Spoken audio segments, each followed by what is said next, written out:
Okay, Infra-Bayesian reinforcement learning. So now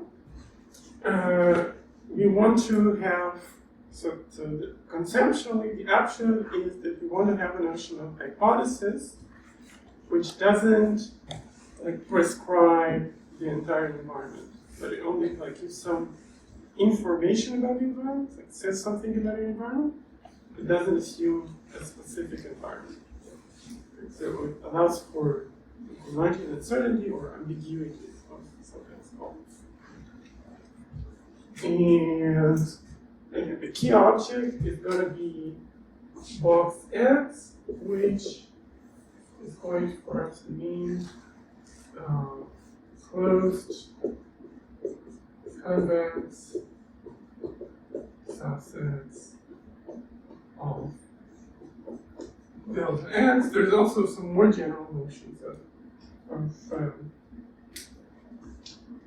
infra distribution, but we'll leave them alone for now.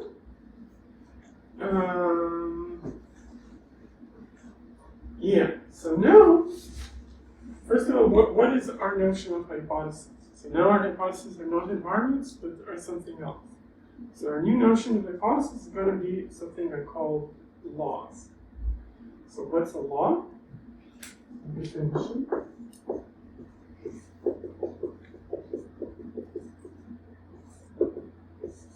A law is some lambda from pi, which is the space of policies, to box in terms of omega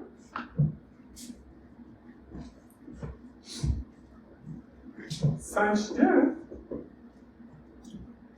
there exists E a set of environments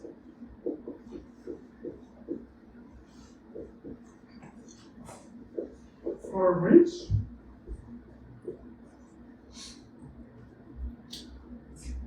for any pi lambda of pi equals the set of mu pi for mu.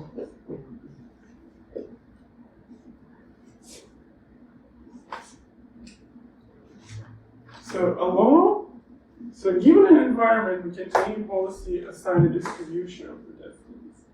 Given a law, we can to any policy assign a Greidel set over destinies. But this mapping is not arbitrary, like in the case of environments, it's also not arbitrary, because there's some constraints.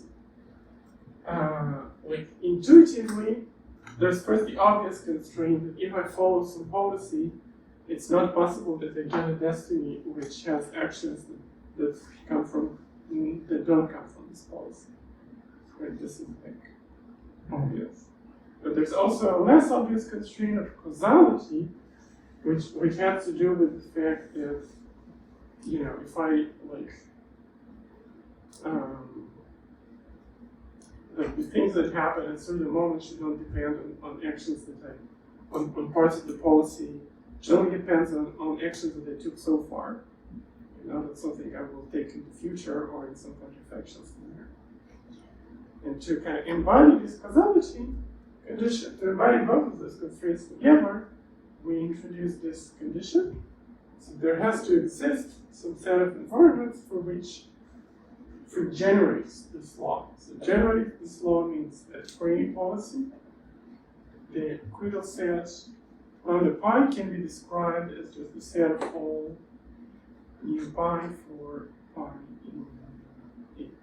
So basically, another way we could approach this is just say that a law is a closed convex set of environments.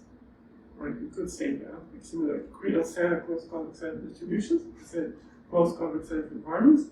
But it turns out that that definition would be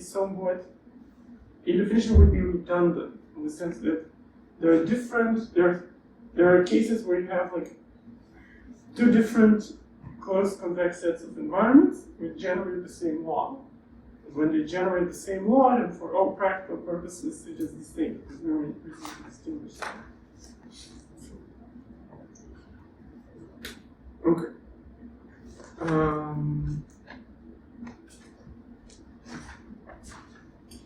All right.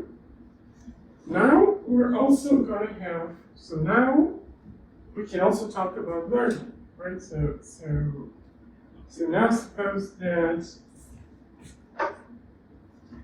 H, now let H be a set of laws, right? Then, okay.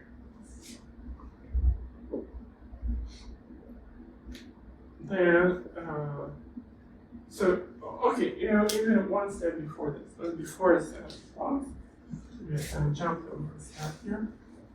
Let's start with just one law. So let's say that, what is the notion of an optimal policy for a law? Okay, so pi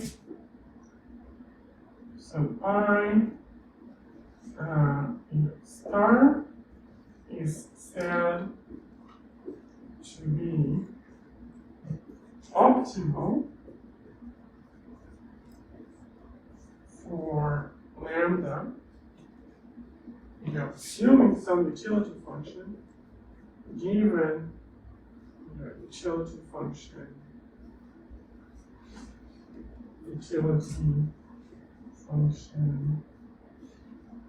u,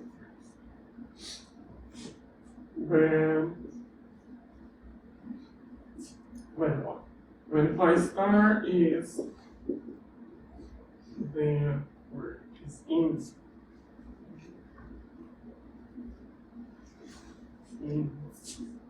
the argmax over pi of what? Of the minimum, where theta is an element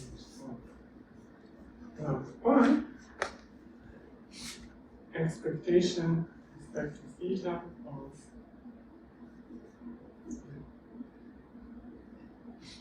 okay, so now we do the maximum decision rule. So when we're choosing an optimal policy, we want to maximize the worst case expected utility with respect to the distributions in the real set. Right? So this thing will also denote this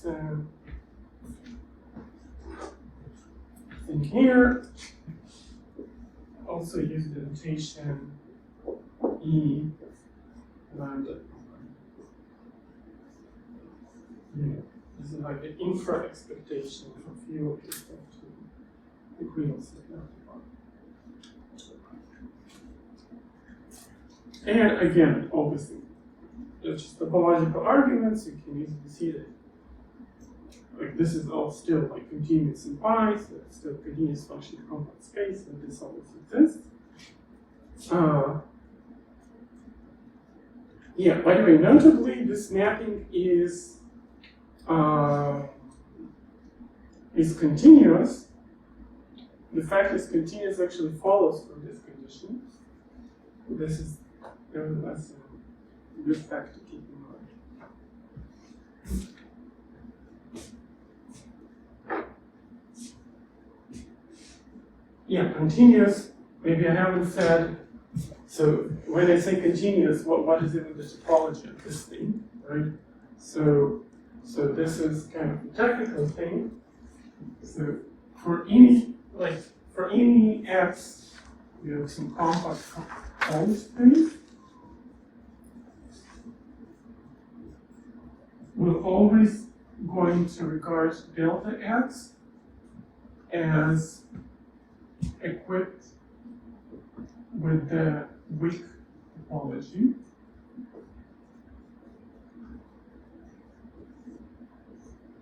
Which also makes it a compact whole space.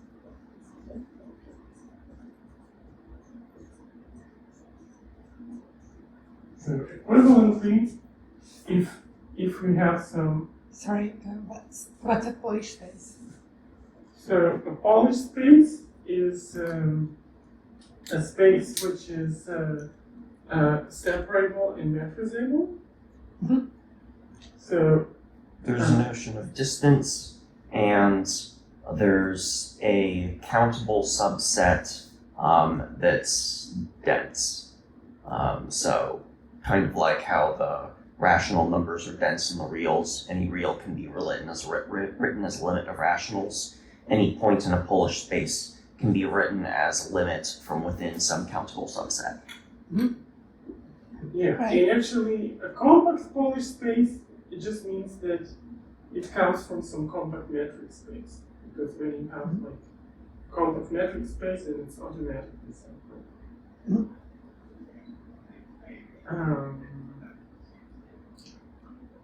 Right. So almost like most spaces that we use kind of in practice are Polish because, like RN is obviously Polish, and any like close or open subset of Polish space is Polish, and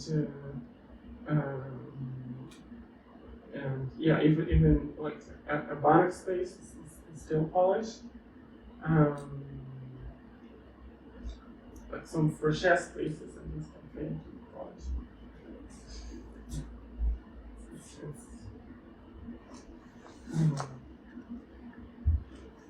So it's a separate space.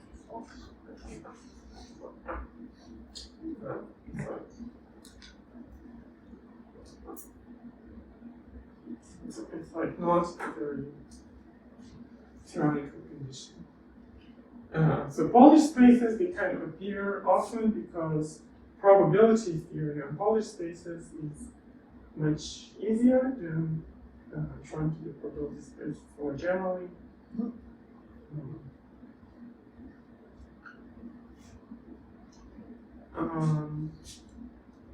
Right, so we're always going to equip delta x with the Greek topology, which makes it a compact Polish space. Equivalently, so if we have some metric, so if x is just a compact metric space, we like fix a particular metric in x, then delta x is compact metric with respect to the Cantor-Rubinstein distance.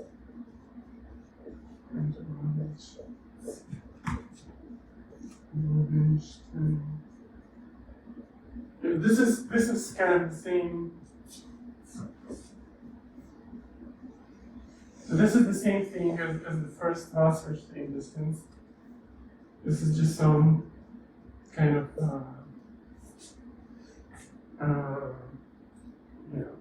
thing where some people call it Wasserstein, but actually Cantor and Rubinstein did it earlier. So it's not correct.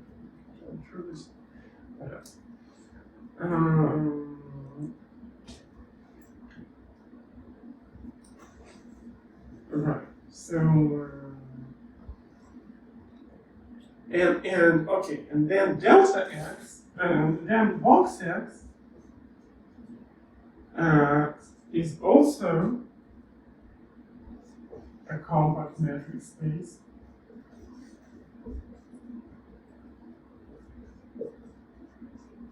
with the Hausdorff distance.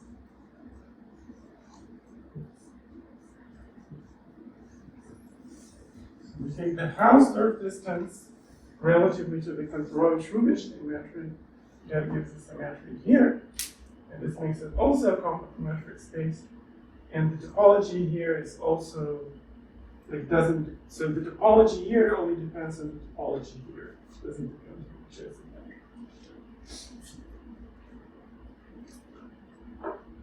because it's like the what is called it, like the Vietoris topology with respect to this topology. This is all kind of technical, but to like make sure that we everything when we talk about measures and continuous function and all that makes sense. We need to check all those technical conditions, so this all works out.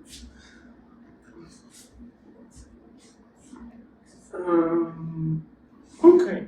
Sorry, Mhm. what fails if these conditions aren't met? I mean, if you're trying to do probability theory, then like you have this notion of like good measures, they need to be random measures, and on a Polish space, every probability measure is automatically a random measure.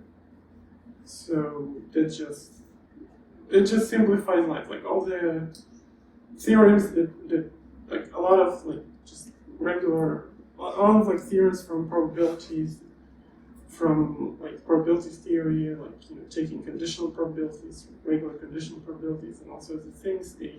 You can do them for more general spaces, but it kind of introduces a bunch of more complicated technicalities that we need to. Yeah, when I was working out this topology stuff, compact metric space / compact Polish space works really well. Polish space is doable but caused enormous headaches, and going beyond Polish spaces, I'm just like, no.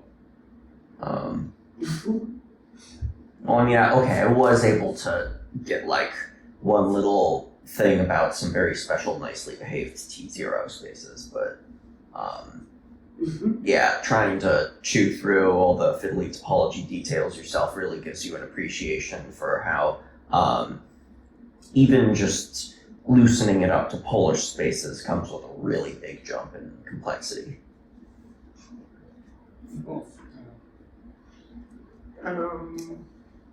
So just TLDR, since we're working with metric spaces, these are things we need to assume to like do standard probability things.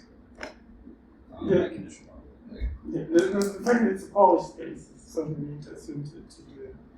Yeah, once you have Polish spaces, then all results from probability theory books, they just straightforwardly work, and you don't need to worry about anything. But once it's not a Polish space, you need to be looking at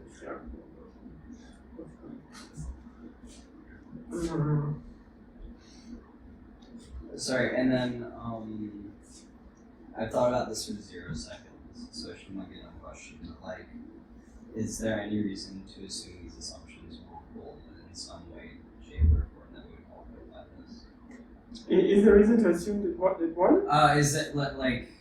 Is there any reason are there any contexts in which we want to like drop some of these assumptions or let these assumptions that are possible? I've dropped a few of the assumptions before. This is more of just a we know how it works within this realm very well. Should you wish to step outside of it, here be dragons, and you better get your topology textbook ready. I mean, in practice, I think that almost everything is a complex Polish space in some case. Like, I mean, well, not everything is complex, of course, but somehow in learning theory, almost anything you care about it is a complex Polish space, and it's really rare to want to do something like that.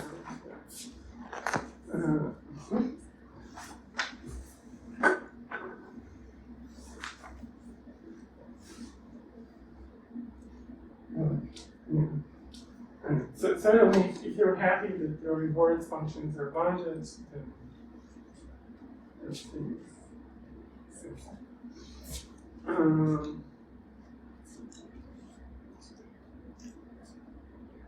Yeah. So now learning. Okay. So now H is a set of laws. Okay. Now, so given some policy pi, well, first of all, given a policy pi and law lambda, we can talk about regret. Right? We can define like the regret of this policy on this law, particular gamma, to be like maximum over pi prime of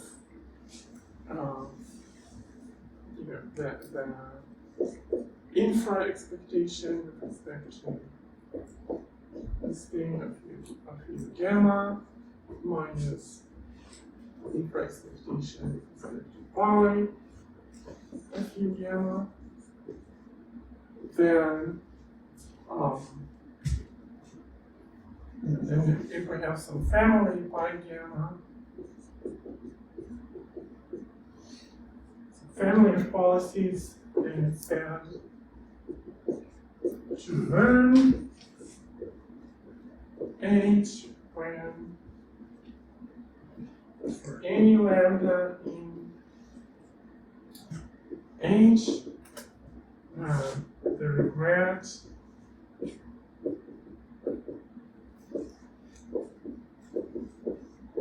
goes to 0, gamma goes to 0, because gamma goes to 1. So I'm just literally repeating the definitions we had before, but instead of environments, we have laws. Right?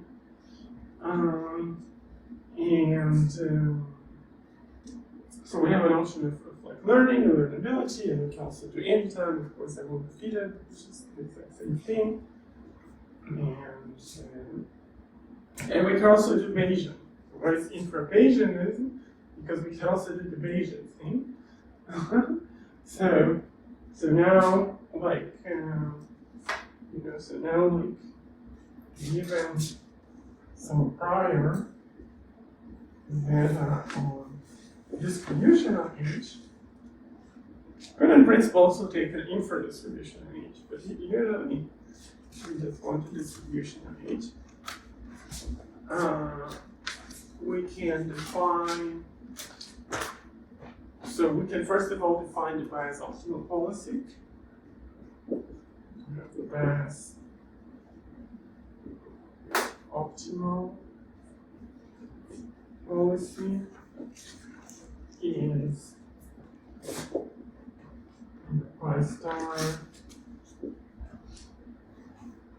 of theta, and it's defined just like before, the argmax over 1 pi of expected value, where lambda is sampled from zeta of the infra expectation with respect to lambda pi of utility function, and it shouldn't surprise you that this thing is again equal to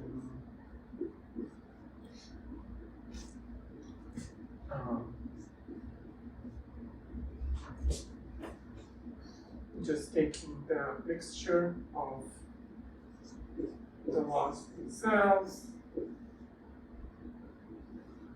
and applying this to pi.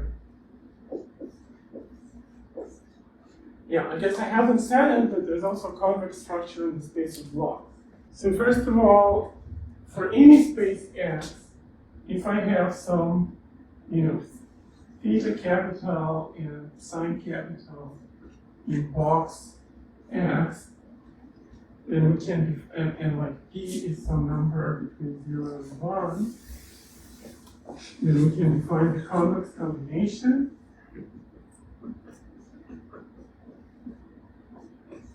So this is just a set of all P, theta small plus 1 minus P psi small, then theta small is an element of theta capital, and psi small is an element of psi capital. Okay, so there's like a notion of mixing convex combination of real sets, and just like this one thing. And also, if lambda and omega are laws, right, then we can define the convex aggregation of the laws. And this is just a trivial thing. When you apply it to a policy, you just take P of lambda pi plus 1 minus P of omega. And this is easy to see that it's also the law. So this convex structure allows us to write things like this. We can take like the expectation with respect to the average all of those laws with respect to the prior, and get kind of the prior law, so to speak, like the prior expressed in single laws, the distribution of laws. So the Bayes-Optimal policy is this, and now we have the exact same proposition as we had before for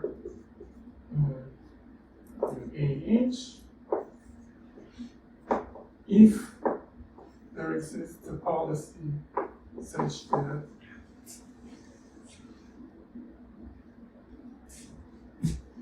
Bayesian regret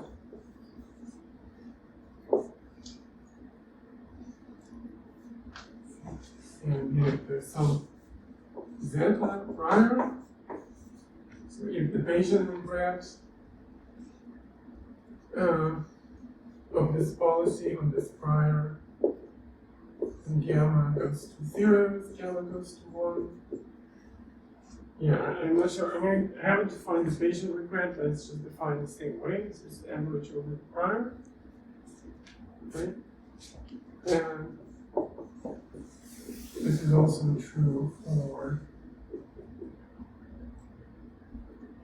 even phi can allow to depend on the other. And it's true for the Bayes-Optimal thing. So then, right on the whiteboard, and I have a brief desire to click undo.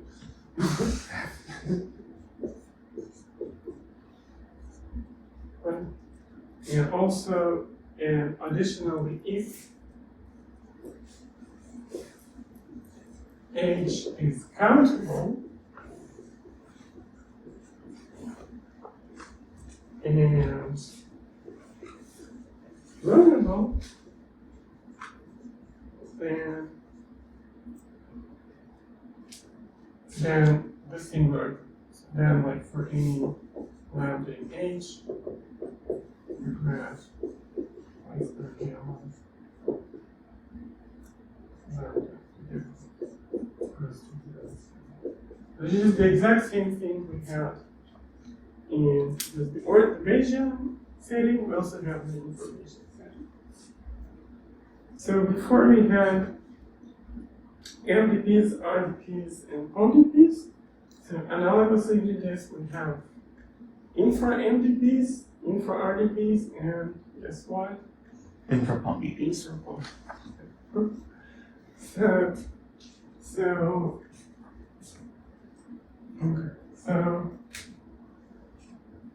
So an infra-MPD is given by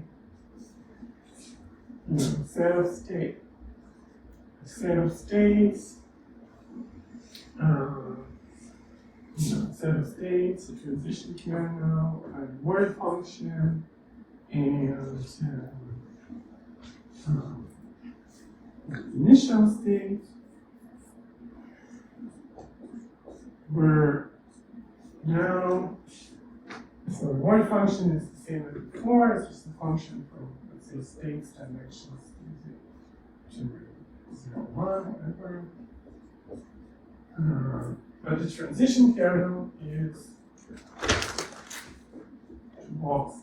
Okay, so it's just the same definition as MPP. So a lot of things, a lot of definitions, you can replace delta by box and then just add infra in the beginning and you get the definition. Okay. So And similarly, an infra-POMDP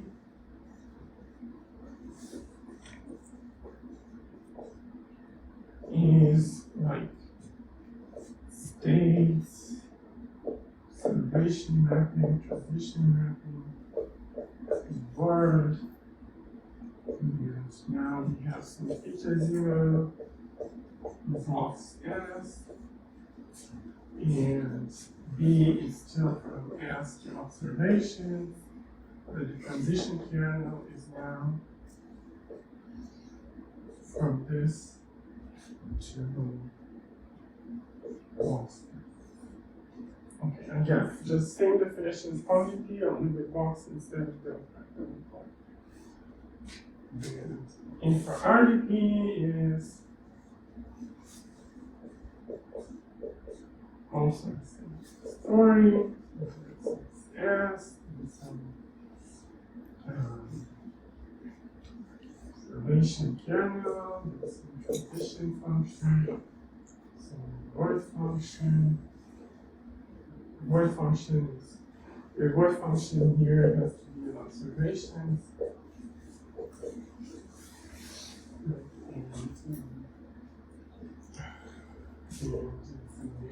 Things, and now the observation function is like event state and action, and there's always actions in here which kind of reset observations. So this goes to box O now, and the transition kernel is still the same as before.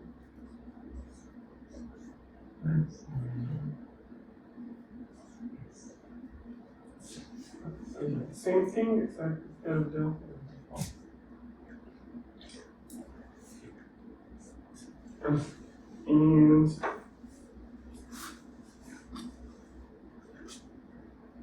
And we can also define infra-bandits.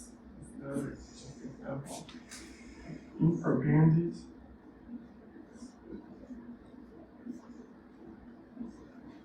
is some B from actions to walks up. And now we have the exact same story that so infra-MPD, right, gives us, so this defines a law, but only if we assume that the observations are the states. In infra-RDP or infra-POMDP also define laws in greater generality. And infra-bandits also define laws.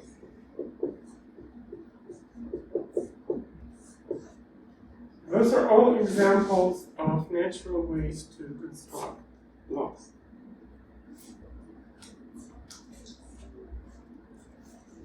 And so how do they define laws? So for example, let's take let's take an infra-RDP as our example. And all the other cases work the same. So for infra-RDPs, so for for an infra-RDP,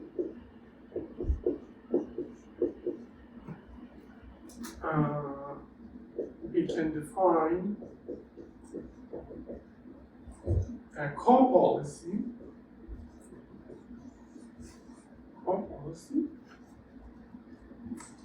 to mean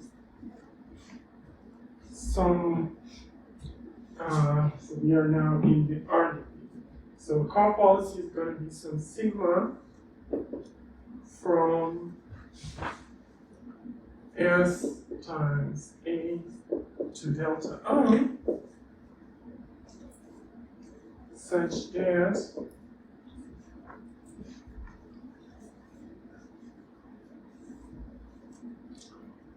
there's some nuance here, but I think you are to add the nuance straight away or after. It's actually, yeah, well, let it be a partial, okay, such that for all S A in the domain of sigma,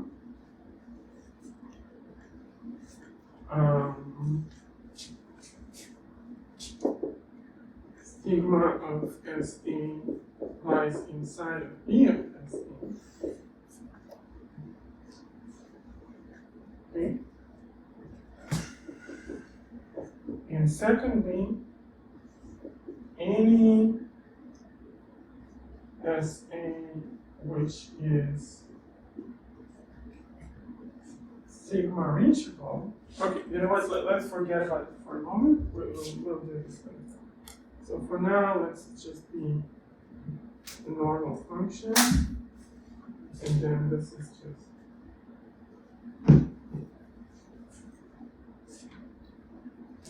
just A.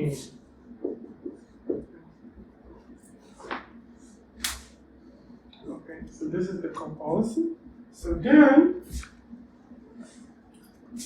the law associated with the infra-RDP is defined in the following way. So this thing is going to be the set of all. So let's say this is an infra-RDP with elements M. This is lambda M. So we're going to look at all M by sigma, where sigma is in copolicy.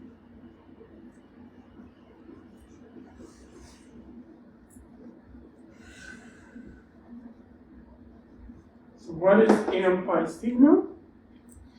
So if I have a policy pi and a copolicy sigma, then I can let them run together, right?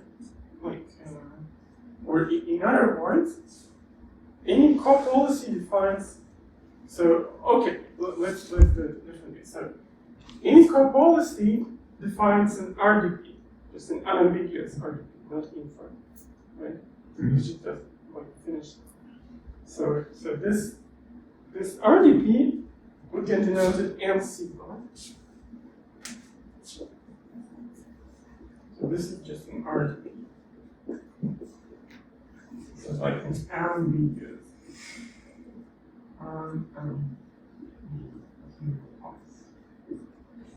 Not unambiguous meaning not infra. And now this RDP will let it interact with pi. So this RDP in particular defines an environment. So the environment can interact with a policy and get a distribution of destiny. Mm-hmm. So if we take all the possible copolicies, then we get a law, and this is the law defined for infra-RDP.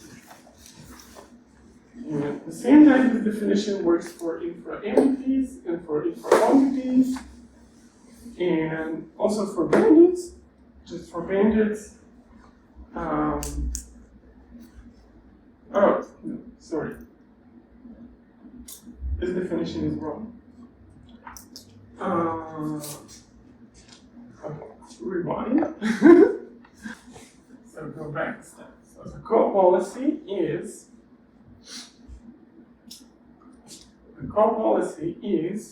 something that receives a history of actions and observations ending with an action, and then it gives us a distribution over observations, So it's just an environment, literally, such that, what? Okay. So, such that for any h in A transpose star and A in A, sigma of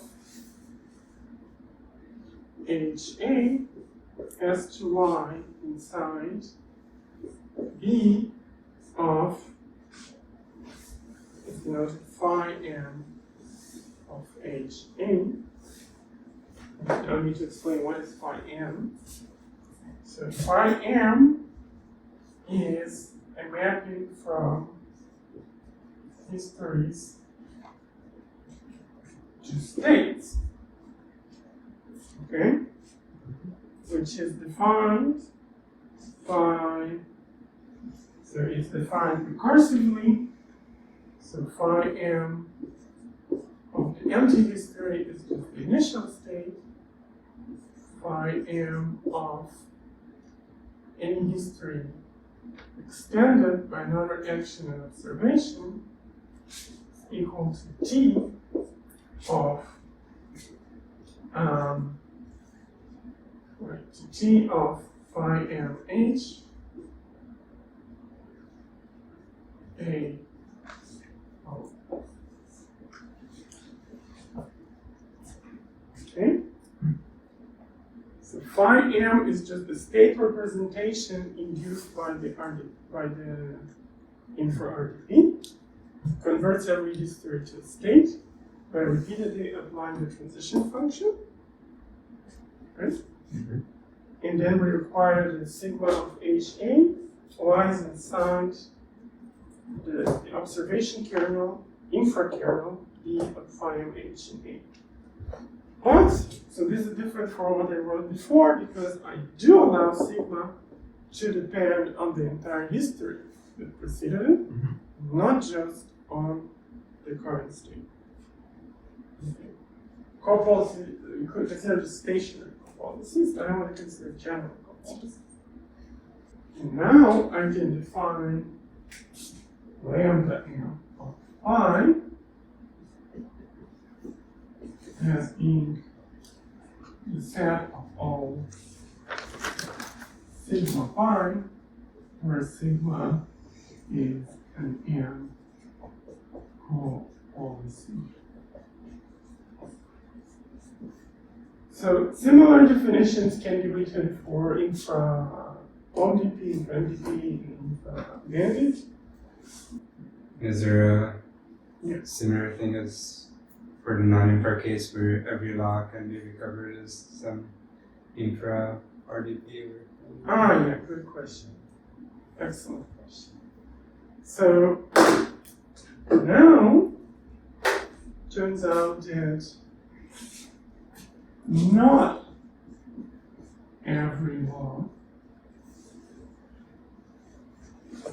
comes from an infra-RDP. This is no longer true, but every law comes from an infra-POMDP.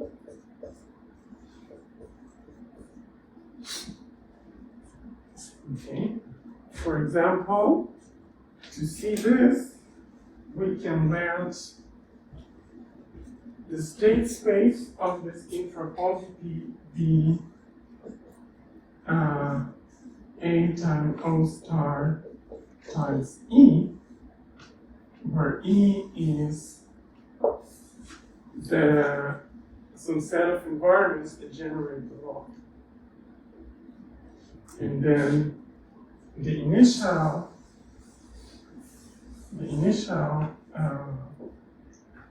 infra distribution is going to be well, it's going to be basically just like the product of delta on the MTD string times the top on E. So top means it's like the entire delta E. And you can honestly use the notion of product here, but in this case, that doesn't matter. In the Jan case, there are all sorts of different notions of product.